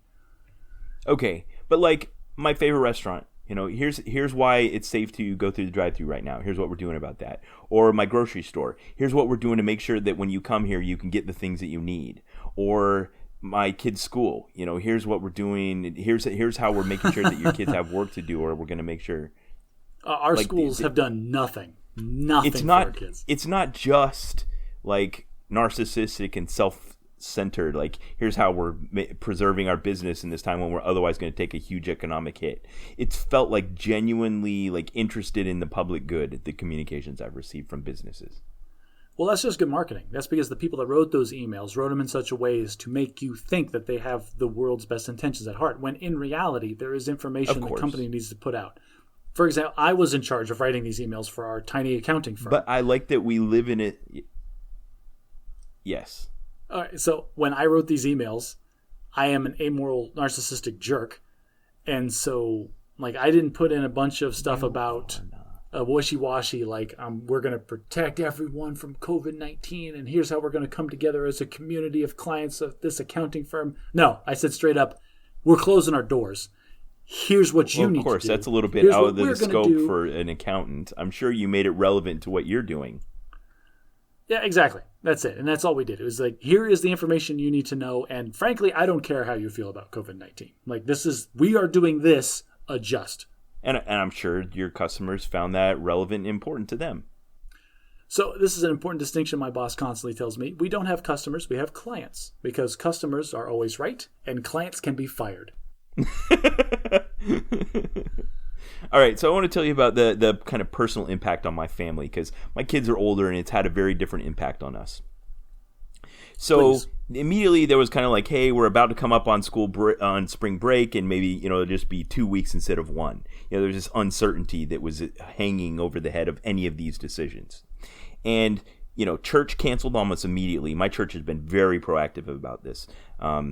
They just canceled the whole thing straight from Salt Lake City all the way around the world, minus the sacrament. And then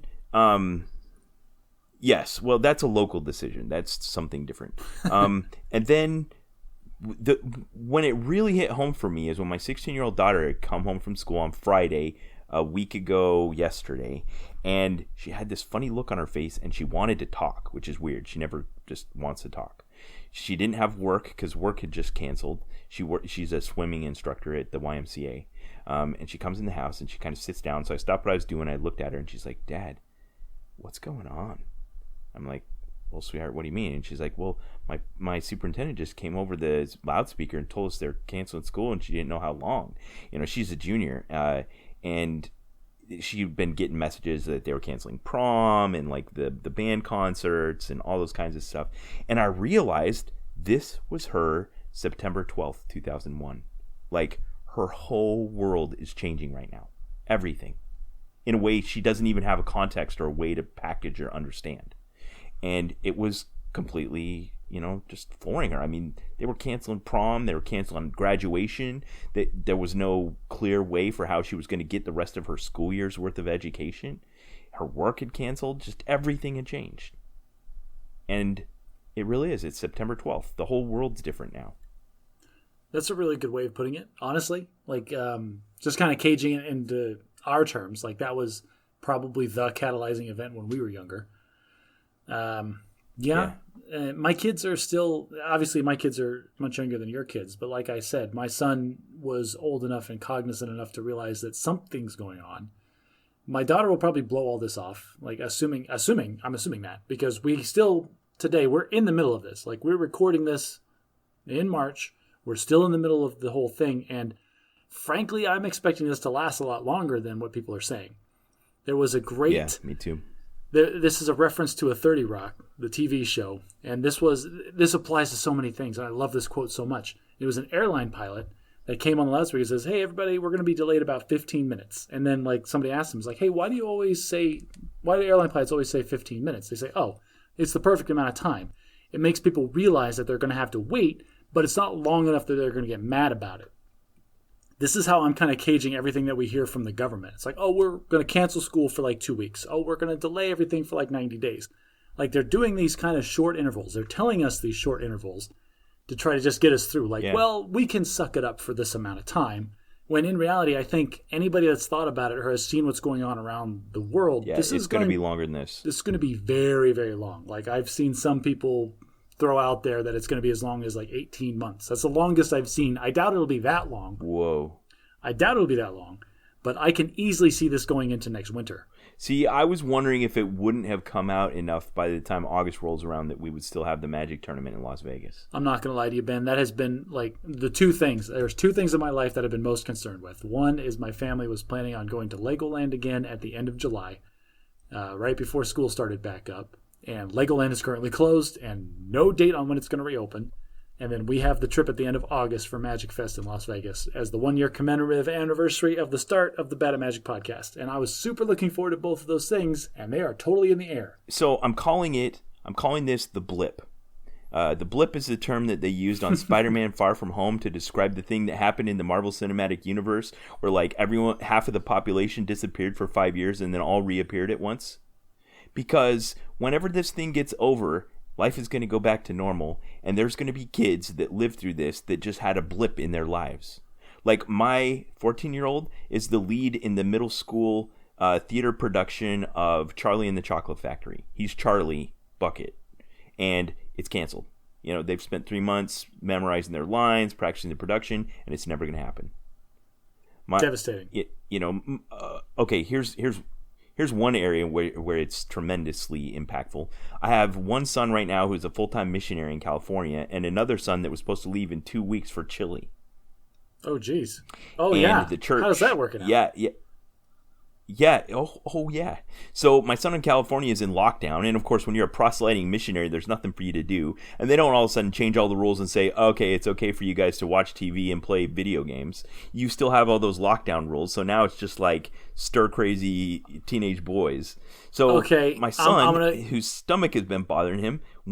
I get that this is supposed to be a spiritual time in a young man's life when he's going out and putting forth the good word and the message. But dear God, if he can't even leave the building because of this external thing that he has no control over, at least let the kid play some video games.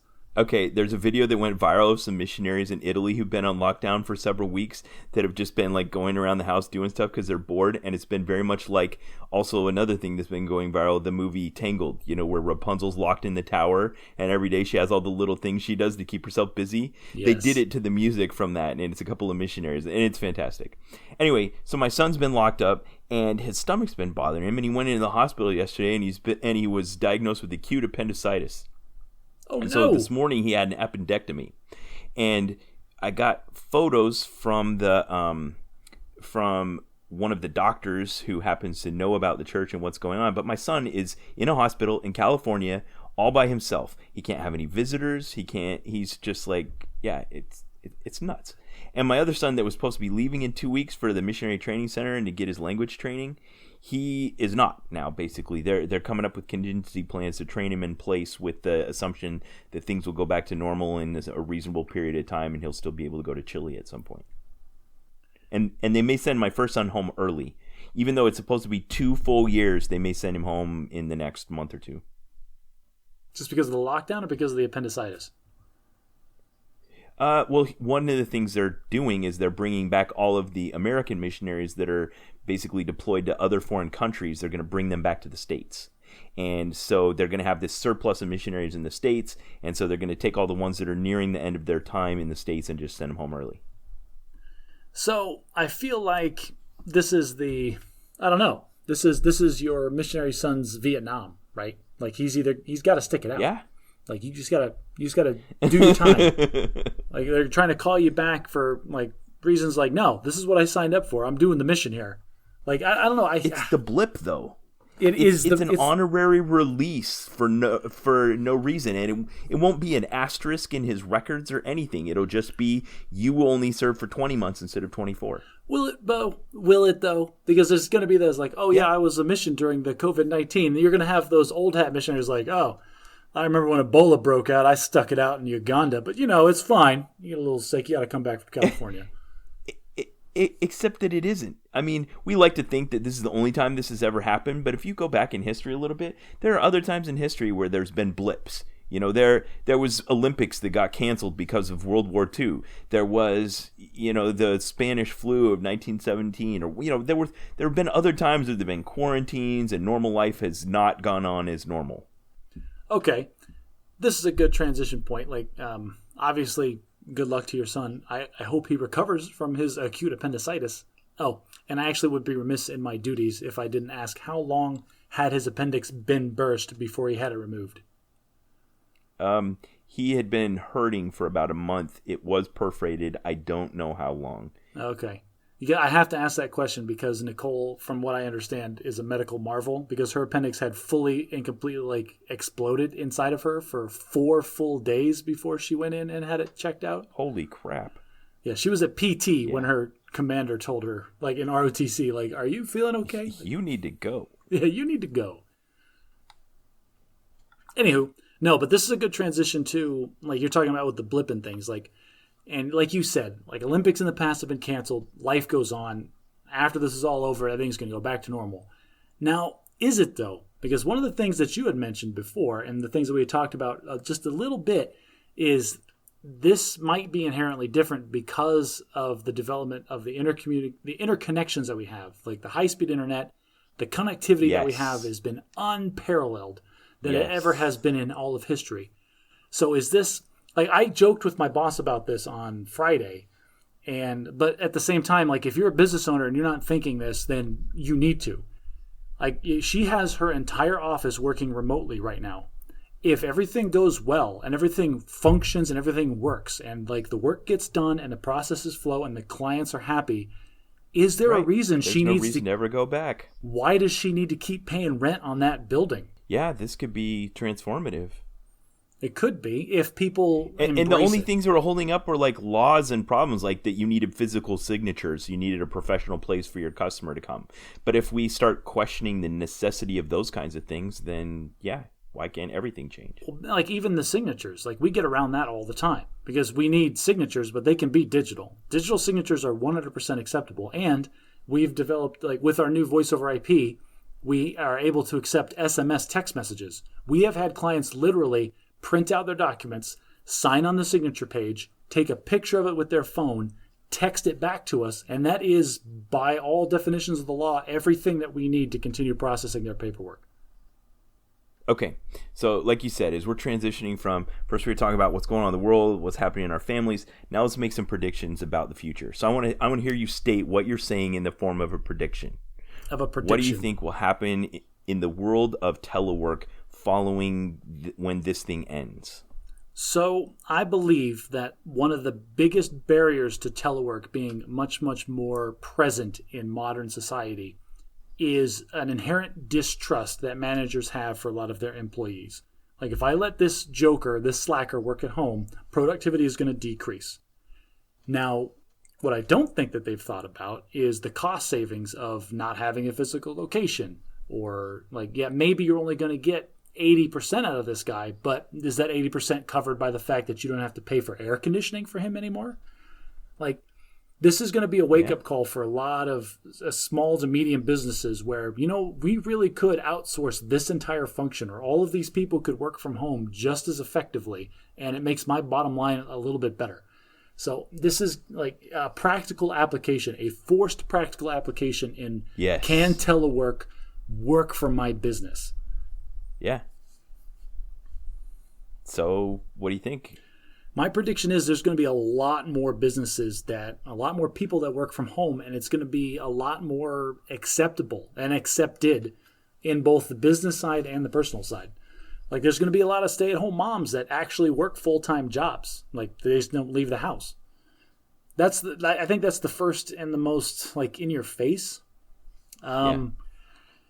This is going to have the biggest thing this is going to have, and I don't know any like acute predictions or specifics about this, but this is going to have a huge impact on the economy. And one thing that we haven't talked about at all is the ridiculous market state right now, because it's all over the place. Like, it tanks because of the coronavirus, then it comes up a little bit because of promises of stimulus, and it crashes right back down again when everything falls to pieces. People are not going to spend money. People are not leaving the house. People are staying home. So, like, gas, just the fact that how much money I'm going to save on gas is going to be great, Ben. I'm going to spend so much less money on gas. Oh my gosh. Oil is down to like $20 a barrel. It hasn't been that low since like 1981. Nobody's buying it. Like, why? I'm not leaving the house. There's restaurants, like, widespread. Every mom and pop restaurant is going to be gone in 3 months because they just are not going to have the patronage to keep their doors open. Wow.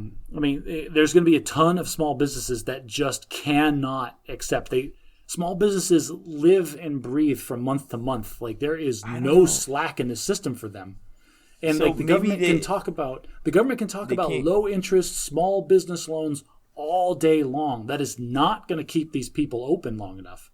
They can't keep their doors open and pay all their staff and stuff like during the quarantine. But when it's over, I think demand will go back up to the usual levels, and something will have to fill it. Okay, sure, demand goes back up, but like, you're going to go to a bank as a small business guy. It's like, oh, I had a small business that tanked because of Corona, and now my credit is shot to hell. I need you to lend me $60,000 so I can start up again.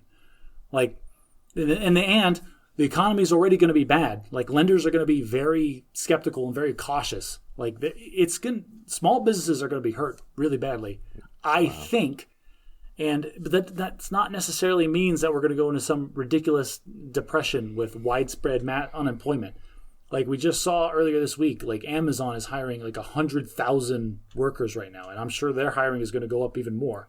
Yeah, my grocery store is hiring temporary augmentees. It's going to shift. There's going to be, like, where the demand in one place drops, the demand in another place is going to increase dramatically. And, like, maybe people that are like, well, I don't really want to, work at Amazon. They're going to hold out for a month. Like, how long without a paycheck can you really go before you start accepting other options? Yeah, online video conferencing services are probably experiencing a windfall. Microsoft Teams, like, their new flagship, like, intercommunication business solution. They made it free. They made it free, and it crashed. It completely went offline for several hours when basically all of Europe logged into it at the same time. Yeah. So those are kind of macroeconomic impacts. I want to talk about one a little closer to home. So, I love cinema. I love movies, but I haven't always loved going to the theater and seeing the prices go up and up. It just feels like a dated thing. Like, digital media delivery, the quality of home stereo systems, like, everything is just moving towards how can we possibly prop up the theater industry? So I have two things for this. You ready? My brother-in-law is an accountant for Harkins Theaters, their corporate office, which is a huge theater chain in Arizona. I don't know if it's elsewhere, probably elsewhere, but whatever. And I ask him every time I see him, so how's the movie business? And he tells me every time, we're hemorrhaging money. Like, before any of this happened, like, movie theaters were on their way out anyway. They cannot get people to go to the theater. It's just like the transition that the music industry made a couple of years ago when we were moving off of physical media to digital media. And they were still trying to prop up record stores and CDs and things like that. And the customers just weren't having it. I'm going to say that was more than a couple of years ago. That for a lot of our listeners, they probably don't know what CDs are. But I'll give you that one because you're super old. The other thing that this happened, I realized this today. So my family, we all went and saw Onward. I think either if it wasn't last weekend, it was the weekend before. No, it came out 2 weeks ago. Yeah, we saw it opening weekend. Then we saw it 2 weeks ago in the theater. And listeners, great movie, great movie. Go see it. Fantastic. Okay, hang on. You're gonna steal my story. No, don't. What? Huh? Go ahead. All right, go ahead. You can have the Onward story. Okay, so we hadn't seen Onward yet. And I saw on the internet that the company did probably what they had to do because they couldn't, once all the theaters started shutting down, they were only in their second run of theaters. And they were like, well, how do we, continue the wave of popularity of a new run movie always enjoys if now we just go cold and dark because all the movie theaters close. So they made it available on Friday at 7 o'clock local. Onward was available like it had been out of theaters for 4 months. Like you could just download it online and watch it. Yes. So that's what we did. So my family went. We paid $20 happily to own it, and we all sat around and 10 of us watched it. 12 of us. My sister was here, and 12 of us sat down and watched it. And it only cost us $20 to watch a first run movie instead of the usual $70 or whatever it would have cost. And I couldn't be happier. This was actually the question that I had because Nicole and I were looking at that on our phones. Like, holy crap, they have Onward right now. And she was wanting to push the buy button because we didn't know what that meant. Because it was Amazon Cinema or something. It's like, well, hang on, it can't be buying the movie forever. This has to be a $20 rental, right? Which made sense in our minds. If this is a first run movie in the theaters currently, then it has to be just a super expensive 3-day rental. No, they haven't had time to restructure their entire economic model. But that's got to be where it goes, right? It's got to be first, when it first comes out, it's going to be super expensive and you only get it for a certain amount of time and then it's gone. And then that'll be that way for several months and then you can buy it. That has to be where this goes. But there's a reckoning to be had for theaters. I don't see how they make it through this. Oh, that's my prediction. The death has been coming for a long time, but it was going to take a catalyzing event, and I think this is it. This is going to be the nail in the coffin. I agree. Movie theaters, I can't see them surviving this. Yeah. Depending on how long it lasts.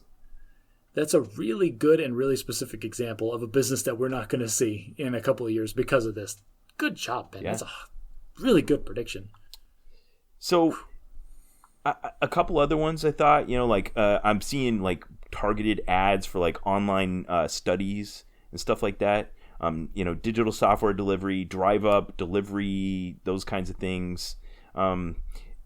Those are the things that I think that we're waiting for a moment like this to help more people transition onto them that isn't going to go away. They're going to appreciate like you said, maybe the cost savings, the increased convenience, those kinds of things, and maybe they just, for whatever reason, were hesitant to make the change. Now that they've actually been forced to try it, we're not going to go back. Yeah.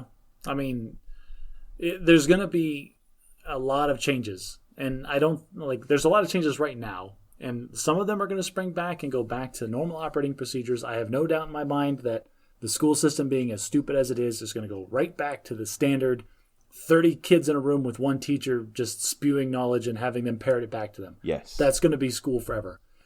But other things like the movie theaters, I think they're going to be gone forever. The landscape is just going to be entirely and completely different. Yeah. Yeah. So that's. I was going to ask you next, what are things you think will just go back to normal? And I think schools is probably a good example. I put hand washing. People can be real fanatical about it for a while, and then the thing will pass, and they'll go back to however it was before. You know what? I have always washed my hands. I think same. The one thing I think has changed that I've been more cognizant of is I don't touch my face. Stop touching your face. I touch my beard a lot now, but I'm not touching my eyes or my nose. People, seriously. Yeah. Wash your hands forever. Make this a habit that just lives through this. You'll be happier for it. Sports will go back to the way they were. Oh, absolutely. Sports will go back to the way they were. There's germaphobes out there that have been waiting for this moment, as they feel it's like validation for their existence. But I don't think it's going to last. It'll go back the way it was. Yeah, I don't know. This is an interesting time to be alive. Like, it's a little scary, obviously, but if you take a step back and look at the bigger picture, I mean, this is one time where if you can, get yourself out of your fears and get yourself out of your own anxieties over how we're going to get through like the short term, and look at the world at large and realize this is one of those big things that happens, like a world war, or like I don't know what else. Like, just such a massive thing that happens where the landscape is going to be entirely different. And if you can take the second to appreciate that and just catalog some of this, because these are the stories we're going to tell our grandkids. The same way that people pre 9/11 talked about how you could just walk up to any gate at the airport. Now, This time it's going to be like, back in the day, movies would come out, like they would make a movie and you couldn't get it right away. Back before coronavirus, there used to be movie theaters. You had to go to a big building that had a big screen and a bunch of people would sit in the same room like it was a living room, and you would watch it. And that's going to blow kids' minds. Like, that doesn't even make sense. Yeah. Wow. All right. Well, that's a pretty bold prediction we made here on the Bad at Magic podcast. Yeah. What? The movie theaters are done? Yeah. You know what I'm going to miss? I'm going to miss previews, Ben. I'm not going to know what movies are going to come out ever.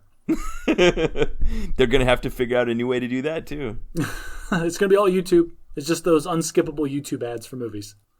Yeah. Well, it's a brave new world, Josh. I mean, last time we recorded a podcast, we barely even talked about this, and now it's all we talked about. Well, and I think this was a big enough. Anybody that's living through this with us right now will understand. This is a huge deal. Like it's not going anywhere. Like, we couldn't not talk about this. What were we going to talk about? It's like, nothing. So there's nothing else to talk about. There is nothing else because we all worked from home, and so nothing really happened. As they say, other than that, Mrs. Lincoln, how was the play? Right? That's it. That's all it is. All right. Well, this is the perfect time then. If it sounds like we're winding down, we need to thank all of our listeners. Everybody that's listening to our voice now in the future, thanks for listening. We encourage you to subscribe on your favorite podcast player. We try to put out an episode every 2 weeks. Coronavirus permitting, we try to get it out on like Tuesday or Wednesday. If you haven't yet and you really want to get in shape, this is the perfect time. You're at home not working anyway. Go ahead and sign up on the badatmagic.live. There's a link on the front page to the fitness challenge. You can create an account and start logging your weight loss with Ben and I, and who may or may not be our spouses. Get in on the community action. There may be prizes down the line. Check out our YouTube videos. We are still generating those every once in a while. If those are definitely more oriented towards the fact that we are bad at Magic, the game Magic the Gathering, which is how this podcast started. What else?